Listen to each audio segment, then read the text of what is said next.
तो वो long term तक ठीक हो जाते हैं। तो उनके लिए फिर इंसेक्ट बॉक्स आते हैं, इंसेक्ट पिन्स आती हैं, तो वो पिन में ऐसे करके देखा होगा आपने, है ना, पिन कर देते हैं उनको, तो उनका प्रेजेंटेशन ऐसा चलता है। ये ब्लैक पेंट इसको ऐसे करते हैं। सर वो जो बॉक्सेस होते हैं वो वैक्यूम में रहते हैं? हमारे पास भी है, वो लड़की काम कर रही है पीछे, वहाँ पीछे सर बटरफ्लाई मोड। सर उन बॉक्सेस में वैक्यूम रहता है जो बॉक्सेस आते हैं, या फिर नॉर्मल कंडीशन में? नॉर्मल रहता है। अगेन फिर ये है कि आप कितनी केयर करते हैं अपने सैंपल की, किस तरीके से आप रखते हैं। उसके अंदर आपको मॉइस्चर सोखने वाले भी केमिकल आते हैं, जैसे एक सिलिका जेल करके आता है ना, सुना ना सिलिका जेल। हम कई चीजें खरीदते हैं, उनमें इतना इतना पाउच देखा होगा आपने, है ना, वो पाउच किस काम आता है? वो इसी काम आता है मॉइस्चर सोखने के। जैसे अगर आपके पास कैमरे होंगे, अब आप लेंगे, फील्ड में रहेंगे ना आपको, तो कैमरे का शौक सबसे पहले जागेगा आपको कि अरे यार वो इवेंट छूट गया मेरे हाथ से, वो तो हर समय आप क्लिक करने की कोशिश करेंगे, तो आप महंगे महंगे कैमरे लेंगे, तो आपको सैलरी अच्छी मिलने लगेगी ना, 60-60 हज़ार का 1-1 लाख का लेंस। कैमरा बॉडी तो सस्ती होती है, लेंस महंगे होते हैं। तो उन लेंस को अच्छे से रखने के लिए फिर आपको सिलिका जेल भी लेनी पड़ेगी, जरूर से ले लेना, ये मेरी एडवाइस है। अगर नहीं भी लोगे तो जरूर लेना। और सूती कपड़े में, मार्किंग के कपड़े में इतना इतना डाल के पुड़िया बना रख लेना, बहुत सारी, ठीक है। तरीका बता रहा हूँ कैसे होता है। जैसे आपने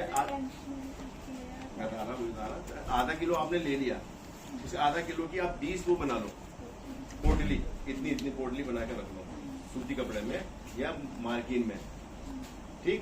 अब आप क्या करो, जब आप जिस बॉक्स में आपने वो रखा हुआ है ना लेंस, उसमें एक पुड़िया वो भी डाल दो और उसको अच्छे से बंद कर दो, फिर आप रख दो। तब तक आप दूसरा लेंस यूज कर रही हैं, वो कर रही हैं, फिर क्या होता है उसका कलर चेंज हो जाता है।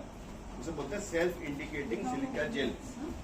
वो इंडिकेट कर देती है आपको, मॉइस्चर जब लेती है ना वो, तो उसका कलर चेंज हो जाता है ना, व्हाइट सा कलर होने लग जाएगा, वैसे वो ब्लू सी रहेगी, है ना। तो उसको आप क्या करो, फिर उस पुड़िया को निकालो, घर में तो खैर ऐसे ओवन होते नहीं जैसे यहाँ है, तो उनको धूप में रख दो।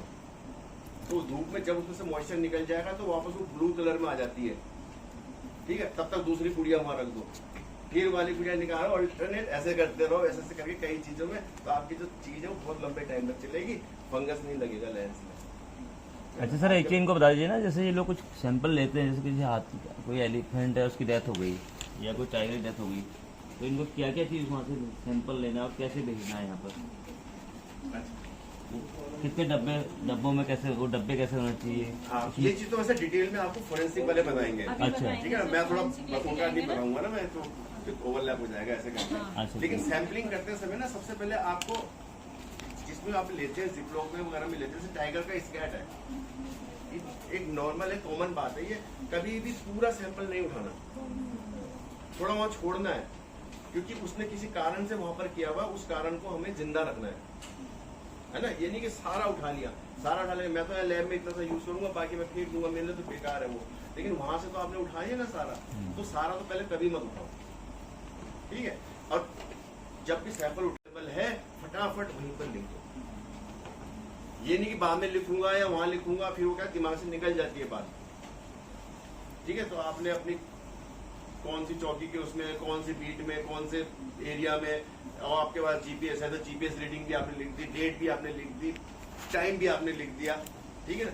जितनी इंफॉर्मेशन हो सके उसी समय राइट डाउन कर दो उसमें, ये सबसे पहले करना चाहिए, है ना। डॉक्यूमेंटेशन सबसे पहले होना चाहिए, ये नहीं घर जाके करूंगी या वहां जाके करूंगी, फिर गड़बड़ हो जाती है सारी।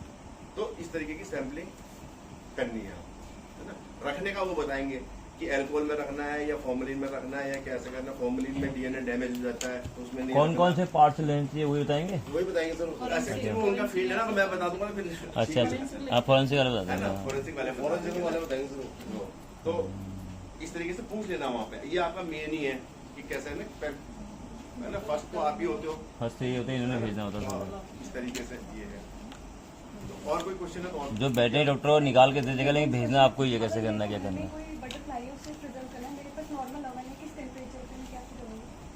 नॉर्मल जिसमें खाना बनाते हैं उसमें कैसे हो? कैसे होगा सर, अगर कोई शौकिया तौर पे करना चाह रहा है? उसका बता देता हूँ मैं आपको। अब उसके लिए क्या होता है, एक टर्म हम यूज करते हैं R&D। लिखो मत, लिखने वाली नहीं है ये, तो मैं अपनी तरफ से बता रहा हूँ, मेरा एक्सपीरियंस है।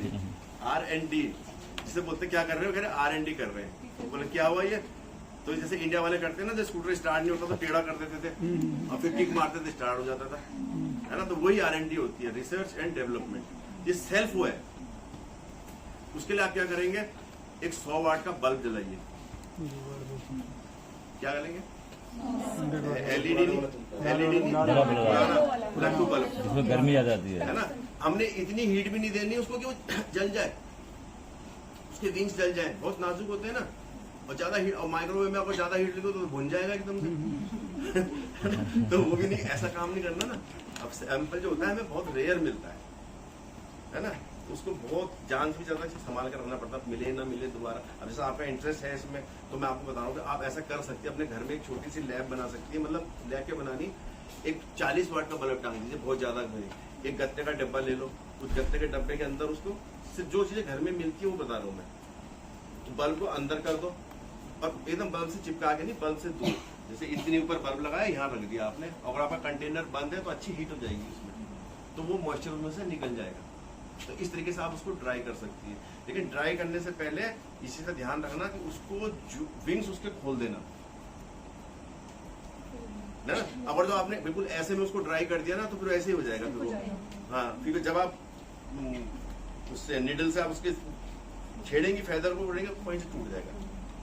ठीक है, तो जितना वो वेट है, जितना उस रॉ फॉर्म में है, उसी समय उसको पोज दे दो। ठीक है, बाय उसका फेदर नीचे आ जा रहा, हैवी है, कोई भी चीज हो सकती है, टूटा हुआ है, नहीं समझ रहा, नीचे से कोई सपोर्ट दे दो, समझिए।